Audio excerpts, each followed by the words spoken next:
Halo anak-anak, apa kabar? Selamat datang dalam video animasi pembelajaran materi sistem pencernaan pada manusia.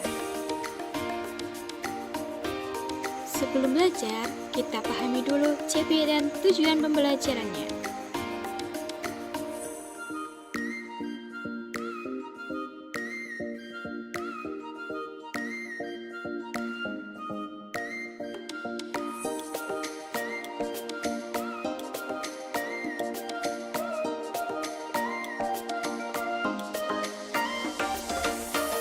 Ada yang tahu itu gambar apa?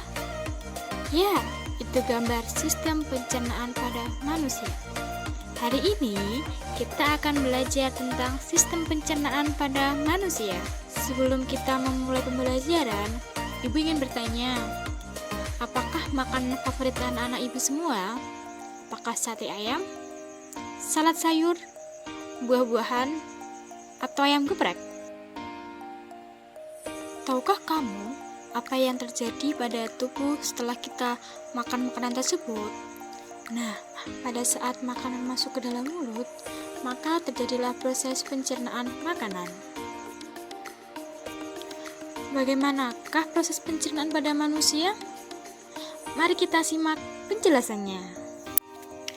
Sistem pencernaan adalah proses yang dilakukan oleh sistem organ pencernaan untuk mengolah makanan, agar setiap nutrisinya diserap oleh tubuh dan diubah menjadi energi. Adapun organ pencernaan pada manusia, yaitu ada mulut, kerongkongan, lambung, usus halus, usus besar, dan anus. Yang pertama ada mulut. Di dalam mulut terdapat berbagai alat yang membantu dalam proses pencernaan. Makanan yang di dalam mulut akan dikunyah menjadi bagian yang kecil sehingga akan memudahkan proses penyerapan nutrisi. Di dalam rongga mulut terdapat gigi, lidah, dan air liur yang membantu dalam proses pencernaan. Gigi terdiri dari 3 bagian, yaitu gigi sari, gigi taring, dan gigi geraham. Gigi sari berbentuk seperti pahat yang berfungsi untuk memotong dan menggigit makanan. Gigi taring berbentuk seperti taring, berfungsi untuk merobek dan mengoyak makanan. Gigi geraham berbentuk besar dan lebar, berfungsi untuk menggilas makanan. Lidah adalah organ yang memiliki fungsi sebagai pengaduk makanan yang terdapat pada rongga mulut, serta lidah tersusun dari otot, sehingga dapat mendorong saat menelan makanan. Lidah juga sebagai alat perasa loh, yaitu ada rasa asin, asam, manis, dan pahit. Kelenjar ludah yaitu memiliki fungsi sebagai memudahkan untuk menelan makanan. Setelah makanan dilumatkan secara mekanis oleh gigi, air ludah berperan secara kimiawi dalam proses membasahi dan membuat makanan menjadi lembek agar mudah ditelan. Setelah dikunyah, makanan kemudian ditelan dan masuk dalam kerongkongan. Kerongkongan adalah saluran yang menghubungkan antara rongga mulut dan lambung. Makanan dapat terdorong ke lambung karena adanya gerakan dari kerongkongan yang disebut dengan gerakan peristaltik. Gerakan peristaltik adalah gerakan otot yang terjadi secara berulang di dinding saluran pencernaan untuk membantu mendorong makanan dari mulut hingga ke anus. Setelah melewati kerongkongan, akhirnya makanan sampai di lambung. Lambung terletak pada bagian perut tepat di bawah dada kita. Tugasnya yaitu menghancurkan makanan yang kita makan. Di dalam lambung ada enzim yang menghancurkan karbohidrat, protein, dan lemak yang ada di dalam makanan. Setelah dihancurkan, makanan akan berbentuk bubur atau pasta. Kemudian, bubur makanan masuk ke dalam usus halus. Di dalam usus halus, yaitu tempat terjadinya proses penyerapan sari-sari makanan yang telah dihaluskan di lambung. Usus halus terdapat 3 bagian, yaitu ada usus 12 jari, usus kosong, dan usus penyerapan.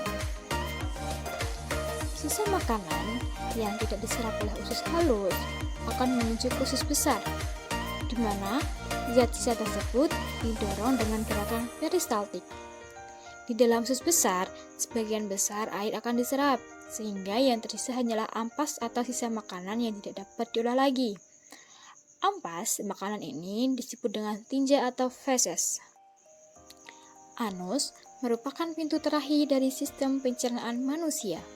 Di dalam anus terdapat otot yang dapat menahan feses agar tidak keluar dari rektum jika belum saatnya. Otot ini juga dapat mencegah agar kita tidak membuang air besar secara spontan saat tidur. Setelah mempelajari proses pencernaan pada manusia, sekarang kita akan membahas tentang gangguan pada sistem pencernaan. Gangguan pada sistem pencernaan terdapat 3, yaitu ada diare, MAH, dan sembelit.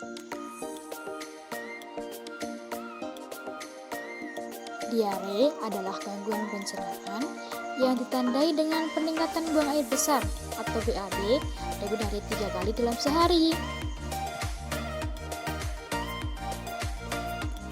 Gangguan ini bisa disebabkan karena banyak hal, seperti infeksi virus atau bakteri, dan adanya perubahan pola makan.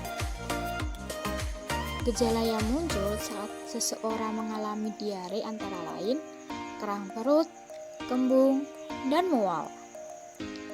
Adapun cara mengatasi diare, yaitu dengan mengonsumsi banyak cairan, makan makanan yang mengandung serat, dan mengonsumsi obat anti diare. Gangguan selanjutnya yaitu MAH. MAH memiliki nama lain yaitu tukak lambung. Gangguan pencernaan ini terjadi karena adanya luka di bagian lambung atau usus 12 jari. Penyebab gangguan ini bisa terjadi karena infeksi bakteri, efek samping obat-obatan, atau karena mengonsumsi makanan yang tertentu seperti makanan yang pedas. Gejala yang muncul saat seseorang mengalami MAH antara lain yaitu kembung, mual, bekal-bekal di punggung, muntah, dan kurang selera makan. Cara mengatasi MAH adalah dengan minum obat MAH. Hindari makanan pedas dan berlemak, dan juga banyak minum air putih. Sembelit adalah gangguan pencernaan karena adanya perubahan frekuensi BAB yang lebih jarang dan disertai dengan kesulitan BAB. Penyebab umum sembelit antara lain yaitu kurang minum, kurang serat, tidak membiasakan BAB setiap hari, dan sebagainya. Cara mengatasi sembelit adalah dengan minum lebih banyak air, lebih banyak olahraga, dan makan makanan yang berserat. Nah, anak-anak sekalian, seperti yang sudah dijelaskan, salah satu cara agar terhindar dari gangguan pencernaan yaitu menerapkan pola makanan yang sehat dan teratur. Bagaimanakah pola makanan dan minuman yang sehat dan seimbang? Berikut penjelasannya. Minum makanan sehat pada buah, sayuran, makanan yang berserat, dan daging. Yang pertama yaitu bisa mengonsumsi buah. Terdapat banyak jenis buah yang baik untuk kesehatan tubuh kita, seperti buah nanas, buah mangga, pepaya, dan pisang.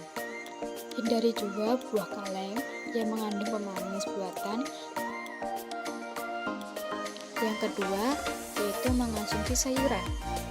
Sayuran bisa dikonsumsi dengan berbagai macam olahan, seperti direbus atau ditumis. Sayuran sangat baik untuk memenuhi nutrisi tubuh. Yang ketiga yaitu dapat mengonsumsi makanan atau minuman yang mengandung kaya kalsium. Kebutuhan kalsium dapat didapatkan dari susu. Selain itu, kita juga mengonsumsi olahan susu lainnya seperti keju ataupun yogurt. Yang keempat yaitu mengonsumsi daging. Daging juga sehat karena menyediakan protein bagi tubuh. Kita bisa memakan daging ayam, ikan, ataupun daging sapi yang diolah menjadi makanan yang enak. Selain menjaga pola makan yang sehat, kita juga harus rajin minum air putih dan rajin olahraga agar tubuh kita menjadi semakin kuat dan terhindar dari berbagai penyakit.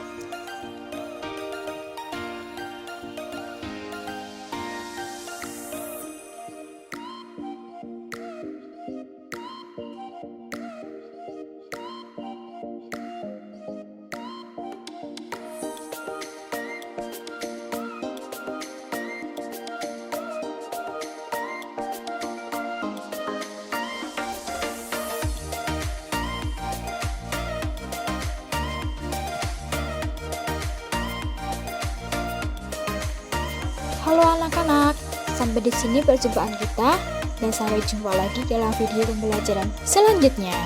Bye-bye.